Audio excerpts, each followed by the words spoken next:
back. Unfortunately, we're not going to be live since XSplit Broadcaster wanted to be difficult. I'm sending an email as we're speaking. Now, what were you saying about Jinder before we were so rudely interrupted?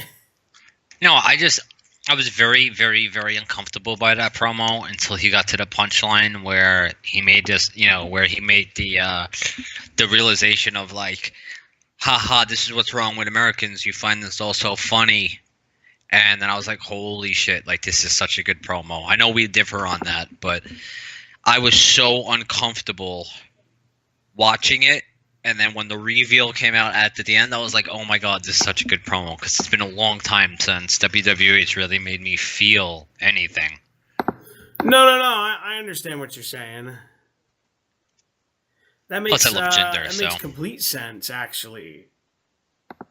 I mean, had he not gone that way at the end, I probably would have a very big problem with the racist promo. But when he was making for like doing all that Chinese, like the fake Chinese voice or the fake Asian voice, yeah, I was like, wow, man, this is fucking horrible. Like, what are they doing? And then I was like, okay, good. That's what I wanted to feel. I wanted to feel shocked.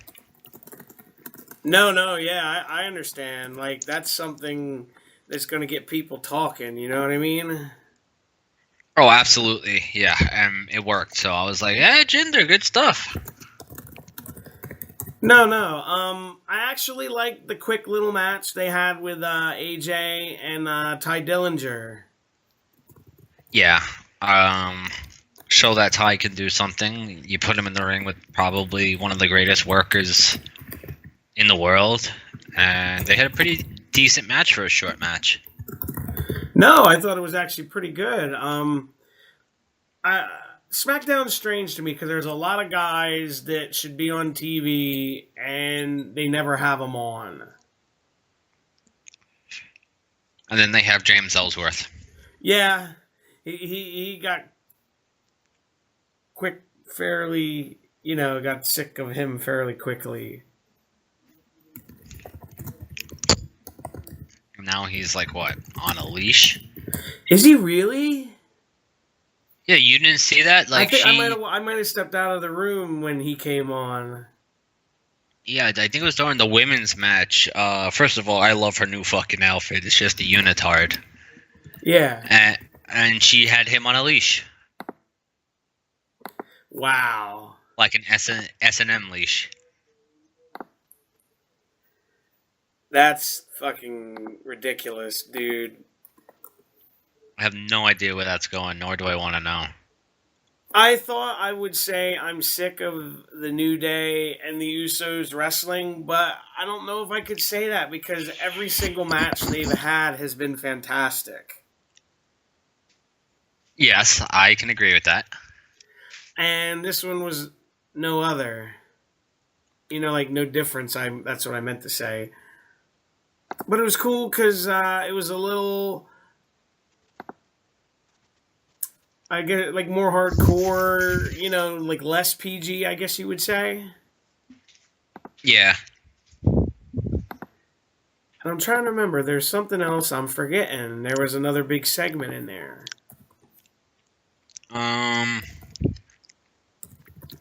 remember.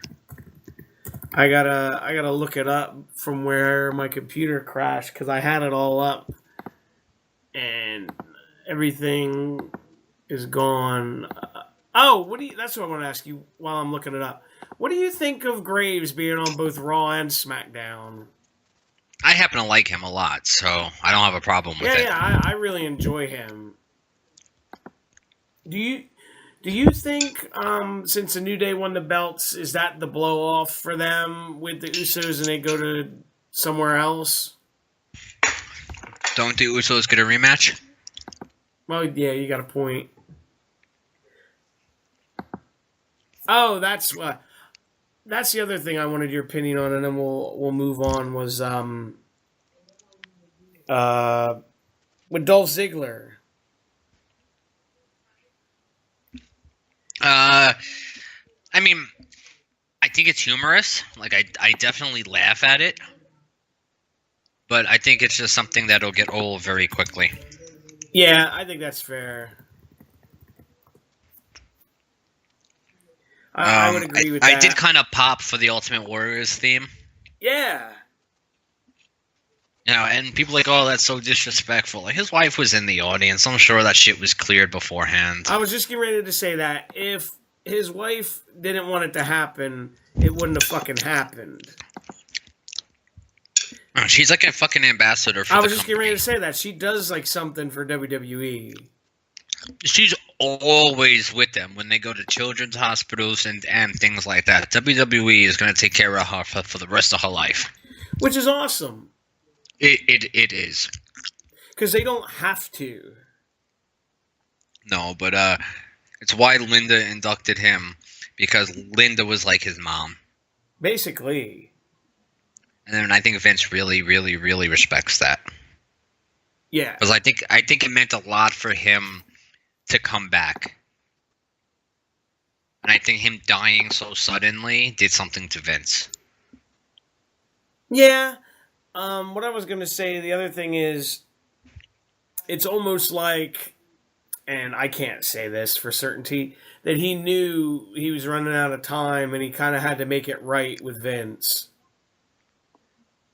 Oh, I don't think he knew he was gonna die. I mean, he was in the best shape of his life. I mean, do you think like he would have hid it from his wife? No, I just when I go back like and watch his like Hall of Fame speech, it's just kind of like. I just think it's a fucking scary coincidence that between his Hall of Fame speech. Could be. Yeah, that's a horrible coincidence. But yeah, I there's no way that when he cut that promo on Monday, he knew he was dying the next day. That is kind of crazy. I don't think death works that way. I don't think he had any idea that he had 24 hours to live. It's like, hold on a second. But that promo was scary for the fact that he died, you know, so shortly thereafter because of what he said. But I just think it's one of these like terrible coincidences. That's very, very possible too. All right, let's move on. What were your thoughts on 205 Live this week? Not much other than I enjoy the Jack Gallagher heel turn. Yeah, I thought that was kind of cool because quite frankly, I was sick of seeing him and the Brian Kendrick feud like every couple weeks, you know, or have a match every couple weeks. Yeah. That was just definitely good, though. I mean, nobody expected that. Plus, the Kendrick's facial expressions. Right, and it was interesting because now you saw like Gallagher like super serious. Which is, I don't know if you remember, I've been saying that for a while. I want to see him go heel and just be a tough guy instead of just being like a stereotypical Englishman. No, a cartoon, a caricature. Agree. I don't know what he used to wrestle in the UK. What his character? But I'm pretty but I'm pretty sure when he came in, he was a heel. It's possible. Because he was in the CWC, right? I think he wrestled as a heel in the CWC. Because I remember being rather surprised when he came out and he was like, you know, I was like, I hope they change his music. They can't keep that music for you. That's too whimsical for a heel. You know what I mean? Yeah. That's funny. I mean, I do remember what you're talking about because I remember when he wrestled Tozawa, he would do like the. I think it was where like he hooked him in like some kind of like leg hold, and Tozawa would try to like reach for him, and he kept like getting away, where he kept getting further away. Yeah, so I'm just definitely like interested to see where this is gonna go from here. And then I know Breeze Dango debuted on 205 Live. But I mean, like I know they were there, but for what purpose, though? I mean, are they gonna be part of 205 Live now? I don't know. Let me. Tyler maybe, but I'm pretty sure Fandango is a little over 205 pounds. Because him and Drew Gulak had a stare down. Oh yeah, more than that. They kind of just made fun of his fucking clothes and everything. Well, yeah, that too. Calling him Captain Underpants. Captain Underpants.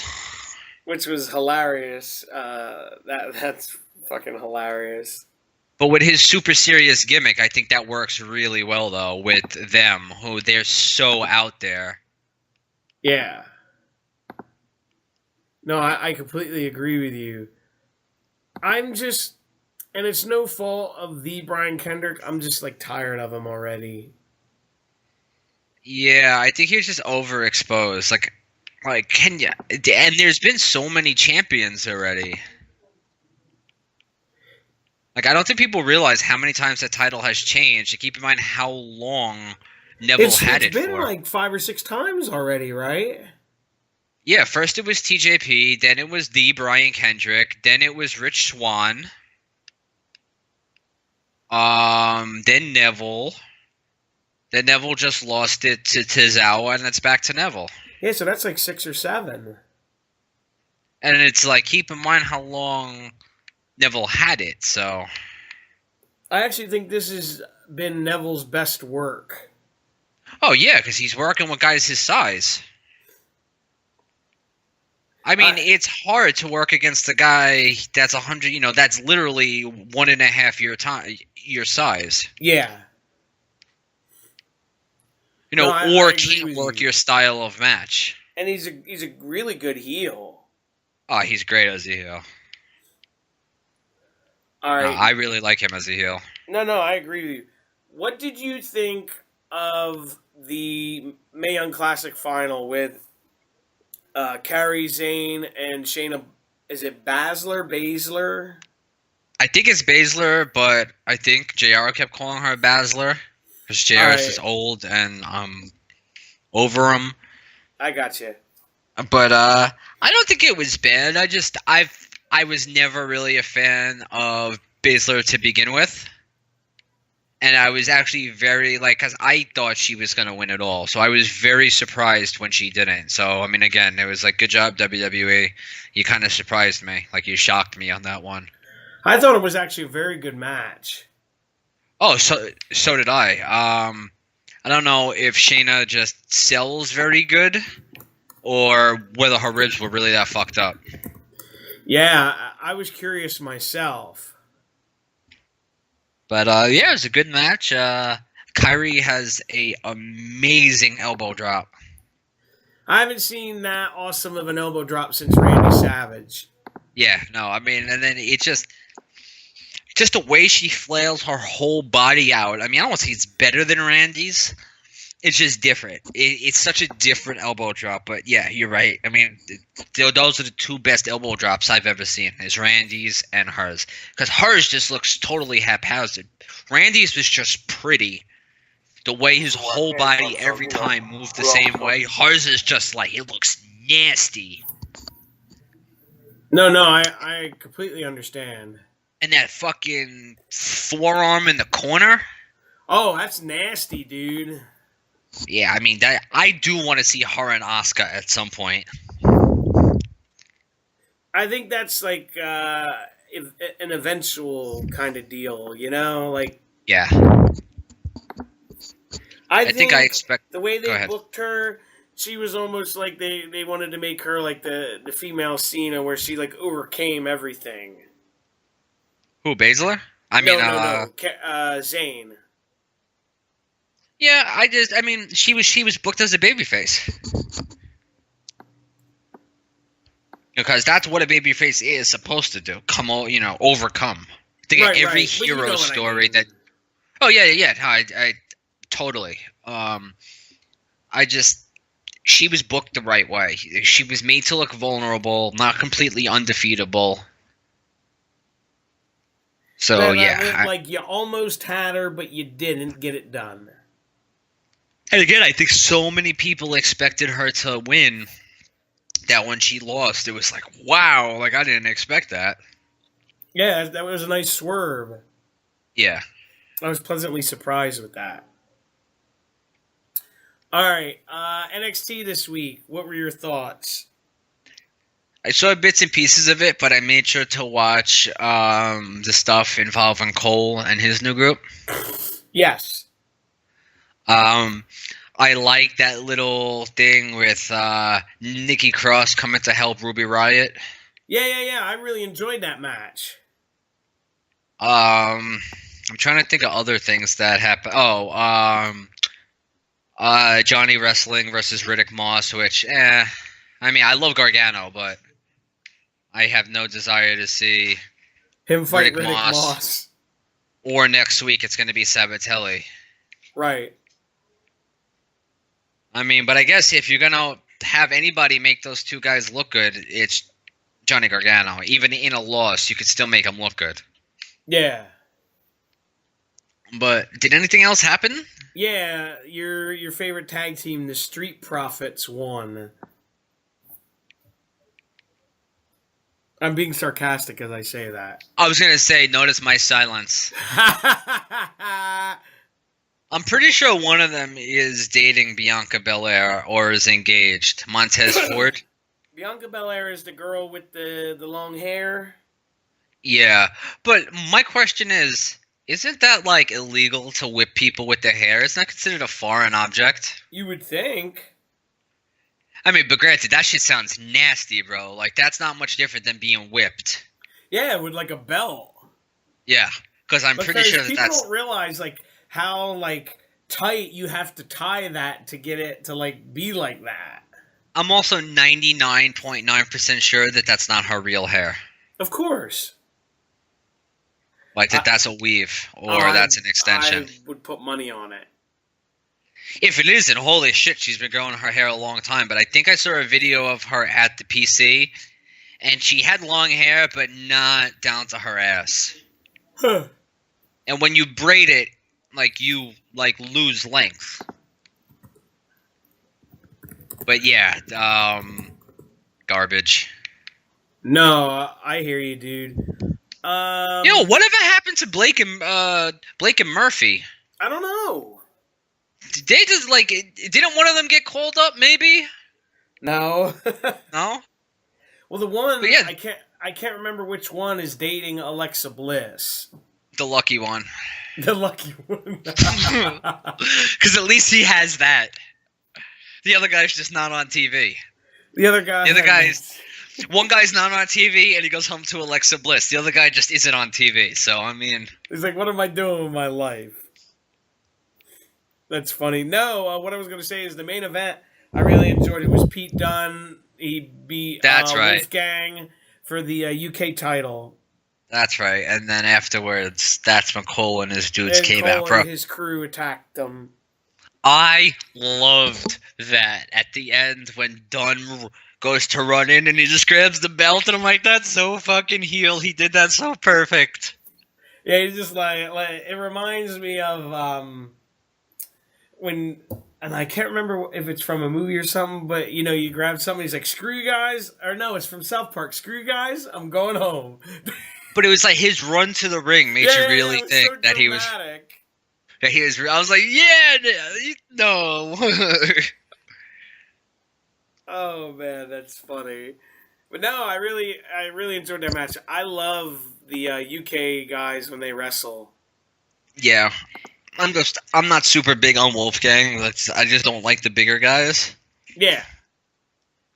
But I don't think anything bad about his work. I'm not a real fan of his. The Last King of Scotland. Yeah, I know what you mean. I mean, I don't think he's bad. I mean, like, eventually they're gonna have to put him and McIntyre together because, you know, that's what Vince does. The two guys who come from the same country have to, like, you know, be a tag team. You absolutely have to be together. And I heard originally that Tony Storm was supposed to be in the finals against what's her name? As well. So, and apparently they're dropping or at least for now, they're dropping the whole dual 4 horsewomen angle. Thank the Lord. Yeah. I mean, I know there's like fans out there that want to see it. This fan right here does not. I would have liked to see it when she was at the peak of her stuff, but it's been like 2 years since she was relevant, and even Yeah. longer since any of the other three were relevant. And I'm not being a dick. That's just, facts. It's reality. Like 3 of them aren't even part of UFC anymore. Like you just said, dude, if they were relevant, like Ronda Rousey, she's not even relevant. No, she's not. I mean, not even close. And they're just, I mean, no disrespect to them, because I've never really seen them work a handful of matches, but from the way WWE presents it, it's like it's Ronda Rousey and the people that are riding her coattail. Yeah. And like I said, I don't know them more than I know a man in the moon in the ring. Yeah, no, you're completely right. Because I don't even really know them for MMA. I know that they all lost to, I think it's Betch Correa. Okay. So, I mean, if, like, if you can't beat somebody who Rousey, like, raffle stomped, then, like, why should I take you seriously? And then Rousey got destroyed her last 2 fights. Exactly. That, and she has no personality. I mean, that whole fucking pre-tape was terrible. Like, I hate her face. Like, I hate her face when she tries to be serious. Yeah, you could tell it's fake. It's so forced. Yeah, that's what I mean. Like, it's not, like, natural. Yeah. And Let me just say these lines. Like, no, bitch, that's not how it works. well, if she's going to wrestle, then she'll never make it. If she can't do shit like that. You know what I mean? No, I agree. I mean, there's a difference between not being able to cut a promo and cutting a terrible one. And she just looks so cringy whenever she, like that whole thing, like, really just bothered. I was like, I don't even want to see this shit. Like, get her off my screen. I agree. So, Now, did you check out Impact this week? no.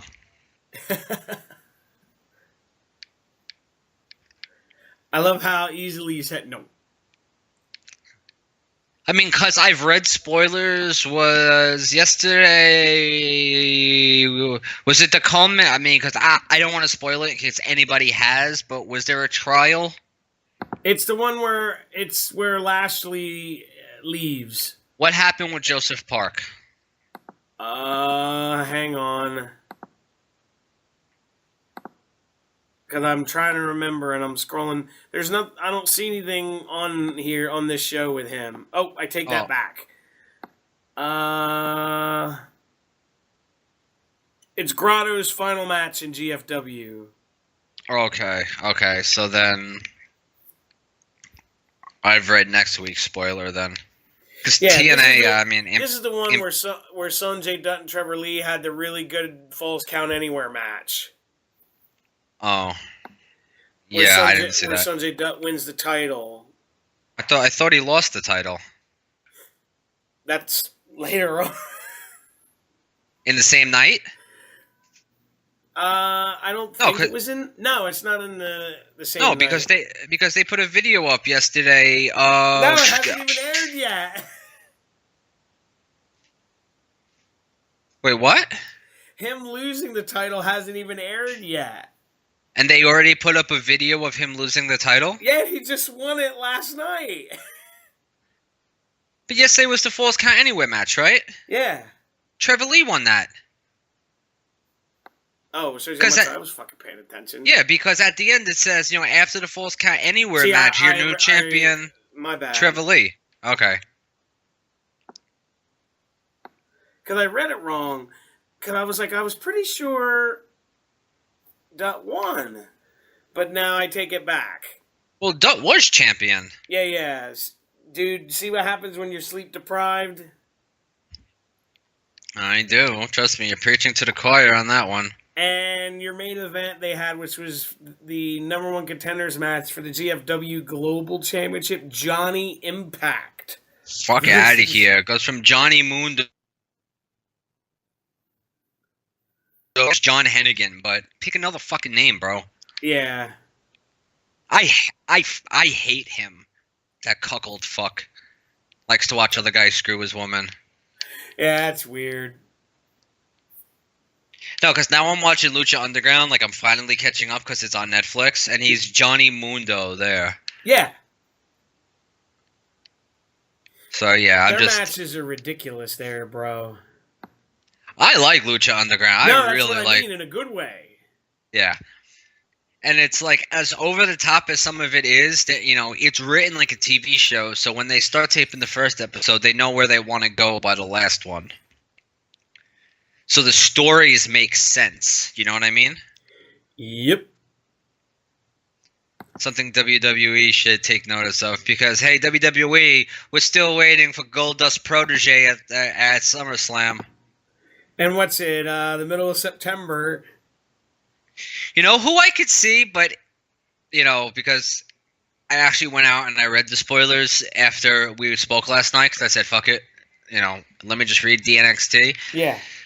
It's not going to be who I could see because I thought if it would be anybody that could possibly be his new protege, the Velveteen Dream. Yes. Like how perfect would that have been? That would have been amazing. And I think that it would have worked. No, I agree with you because they're both doing it over the top. Yeah. No, I absolutely agree with you. I don't think there's anybody in the WWE anywhere that would be better, even in the last decade, that would be better because that's exactly I see a Goldust 2.0 in him. Yeah. The closest thing maybe would have been Rico, but Rico was a little too like that, and he wasn't the greatest in the ring, and he was already old. Yeah. Because he was like in his 40s by the time he was like starting out. Yeah. So he already had age on his side. I didn't know this because I was listening to an interview, like a shoot about him. I didn't know this. He was like the American Gladiators like grand champion one year. Mm-hmm. And now he's a cop in Las Vegas. Yes, that's true. Or like a SWAT cop. Like he's not just a regular cop. legit badass.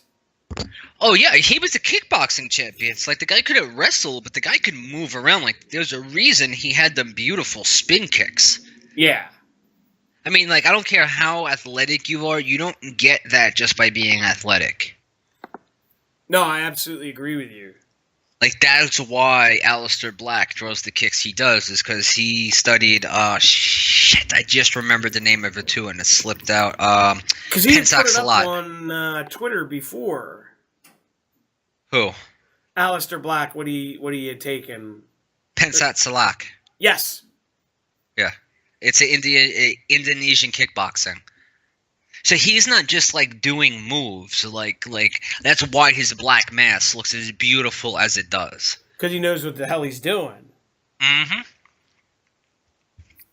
Yeah, because he's legit, dude. Like them kicks and like the strikes are just nasty. Yeah. But on that note, we're gonna get out of here for tonight. Don't forget to like, comment, subscribe, share. Give it a thumbs up, all that good shit, and we'll see you back next week. Have a good night, everybody. Guys. Bye.